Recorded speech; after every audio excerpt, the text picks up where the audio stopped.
سيد الأنبياء والمرسلين محمد وعلى آله وصحبه أجمعين. قال الله تبارك وتعالى: أعوذ بالله من الشيطان الرجيم. بسم الله الرحمن الرحيم. يا أيها الذين آمنوا استعينوا بالصبر والصلاة إن الله مع الصابرين. ولا تقولوا لمن يقتل في سبيل الله أموات بل أحياء ولكن لا تشعرون. صدق اللہ مولانا العظیم. میرے بھائیوں، دوستوں، بزرگوں، کسی شاعر نے کہا کہ آزمائش بندگان محترم، آزمائش بندگان محترم، آزمائش ان کی ہوتی جن پہ ہوتا ہے کرم. آپ نے مثال سنی ہوگی کہ مومن ہر اعتبار سے نفع میں ہی ہے. اگر یہ نفع میں ہے تو ظاہراً میں یہ نفع میں ہے، اور اگر یہ نقصان میں ہے تب بھی یہ اخروی اعتبار سے اور دنیاوی اعتبار سے بعض مصلحتوں کی بنا پر اللہ نے اس کو نقصان میں نہیں بلکہ اس کو نفع میں ہی رکھا ہے.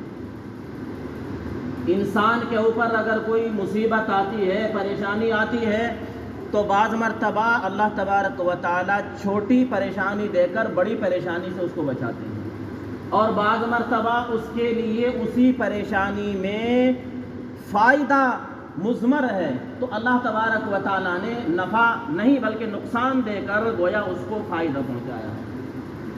قرآن کریم کی ایک آیت اکثروں کو یاد بھی ہوتی ہے: عسى ان تكرهوا شيئا وهو خير لكم وعسى ان تحبوا شيئا وهو شر لكم والله يعلم وانتم لا تعلمون.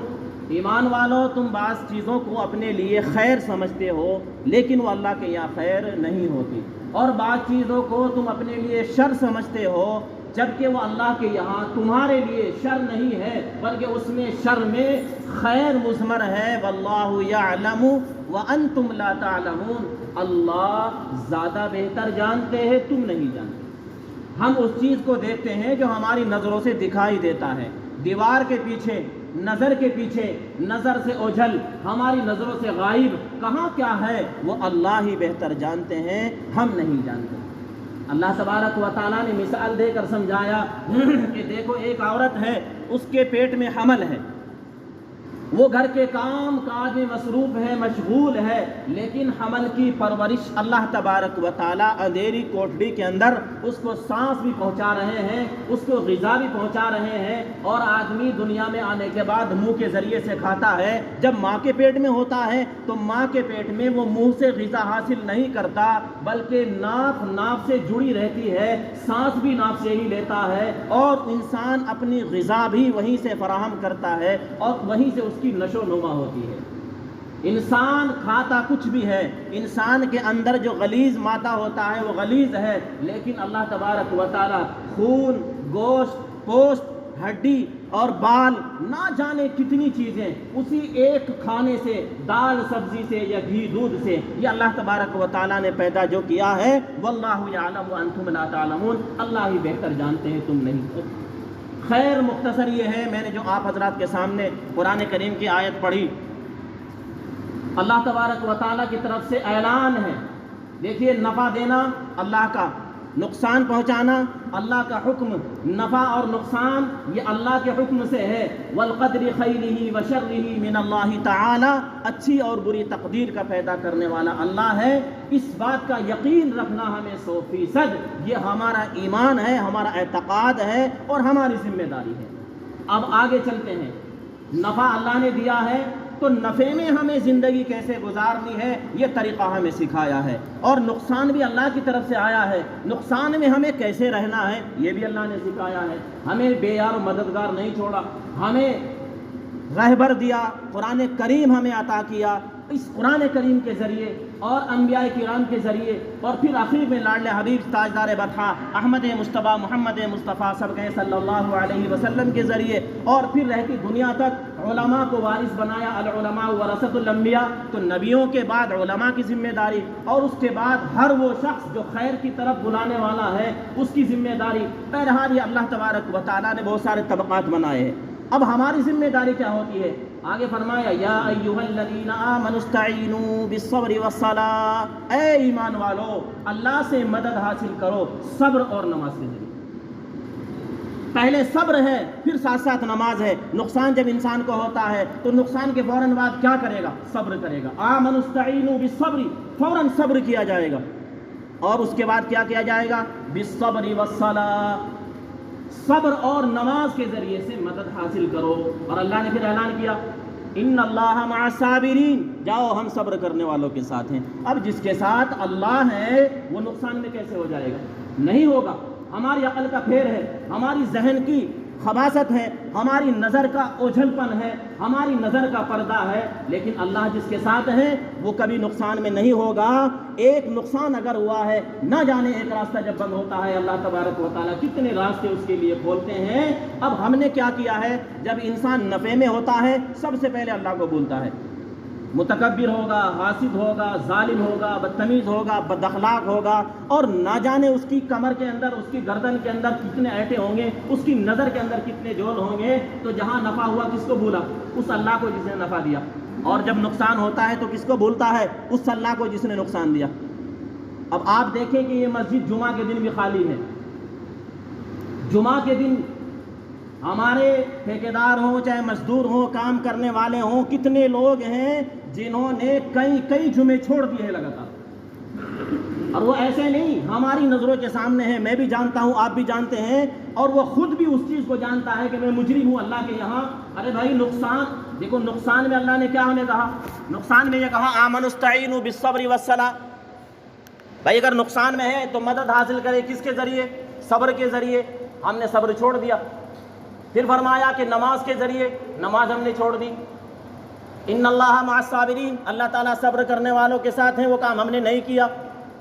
تو نقصان پر نقصان، پٹائی پر پٹائی ہماری اس لیے ہوتی ہے کہ ہم سب سے پہلے اس محسن انسانیت، سب سے پہلے اس خالق اور مالک کو بھولتے ہیں جس نے ہمیں طریقہ سکھایا۔ آگے دیکھو، پھر ایک آیت ہے، اس کو چھوڑنے کے بعد اگلی آیت کا میں ترجمہ مختصر کروں۔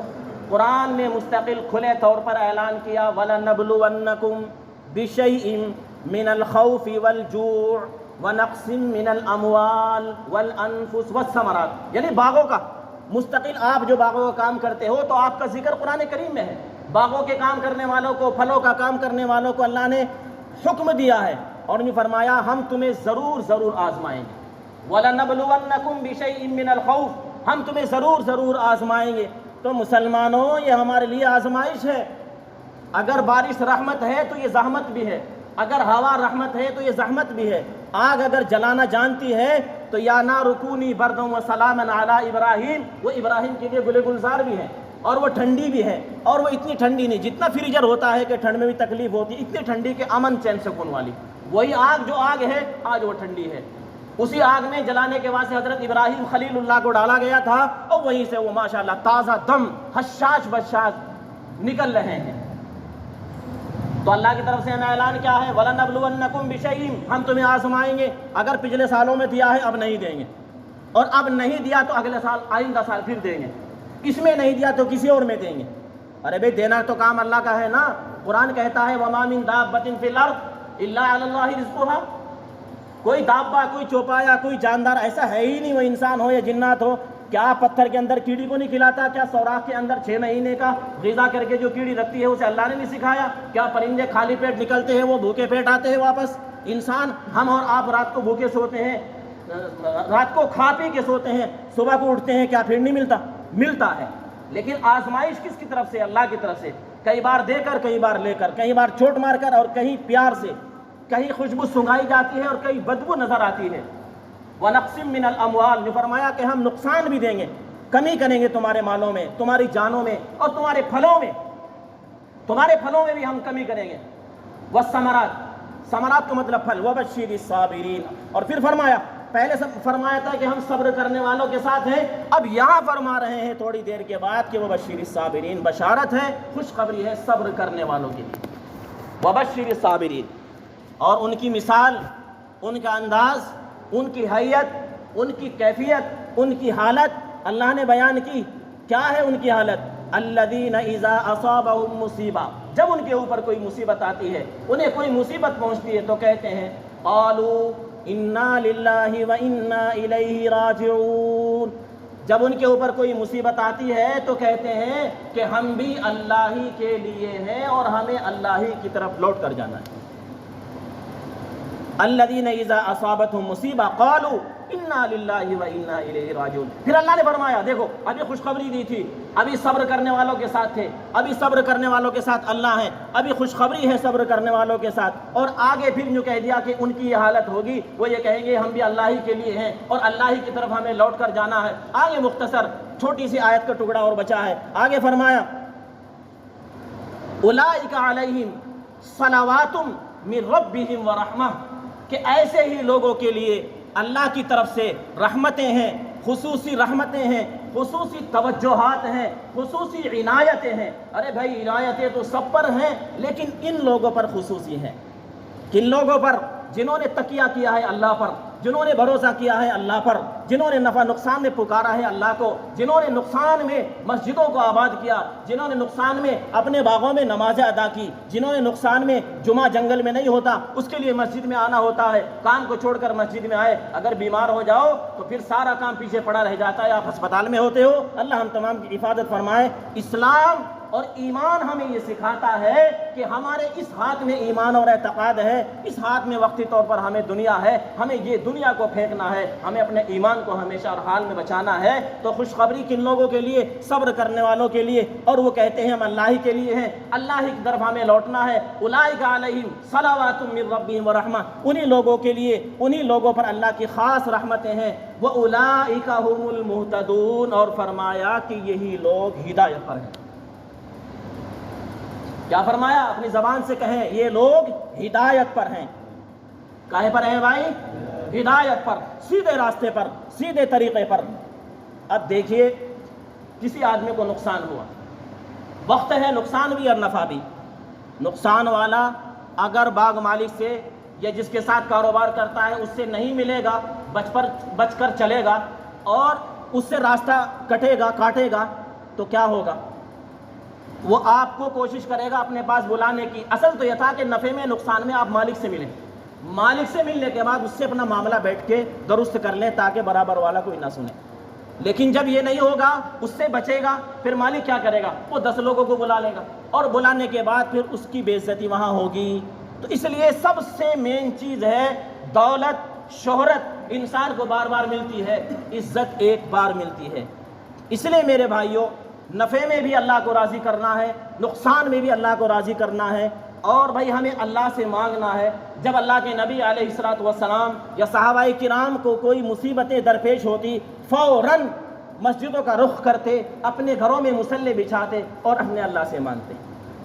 ارے بھائی اللہ کو اگر راضی کر لیں گے تو اللہ ہی ہمارے حالات کو درست کریں گے، اللہ ہی سامنے والے کے دل کو نرم کریں گے، اللہ ہی ایسا نظام بنائیں گے، اللہ ہی آپ کا روب ان کے دل کے اندر ڈال دیں گے۔ تو ذکر اور فکر کے ساتھ اگر ہم کسی دنیاوی اور اخروی کام کو کریں گے تو ہمیں دنیا میں بھی کامیابی حاصل ہوگی اور آخرت میں بھی کامیابی حاصل ہوگی۔ اس لیے میرے بھائیوں، بھاگ کے کچھ نہیں ہوتا، اڑ کے کچھ نہیں ہوتا، ڈٹ کے کچھ نہیں ہوتا، پیار سے محبت سے سب کچھ ہوتا ہے۔ اپنے معاملات میں شفافیت لائیں، اپنے معاملات کو درست کریں، حق تلفی کسی کی ہرگز نہ ہو۔ حق اللہ تبارک و تعالیٰ بھی کسی کا معاف نہیں کرتے۔ ایک حق ہوتا ہے ایک کا، ایک حق ہوتا ہے سینکڑوں کا، اور ایک حق ہوتا ہے لاتعداد جن کی کوئی گنتی نہیں ہے۔ تو جس اعتبار سے جو حق ہوتا ہے اسی اعتبار سے اس کی شدت بھی ہوتی ہے۔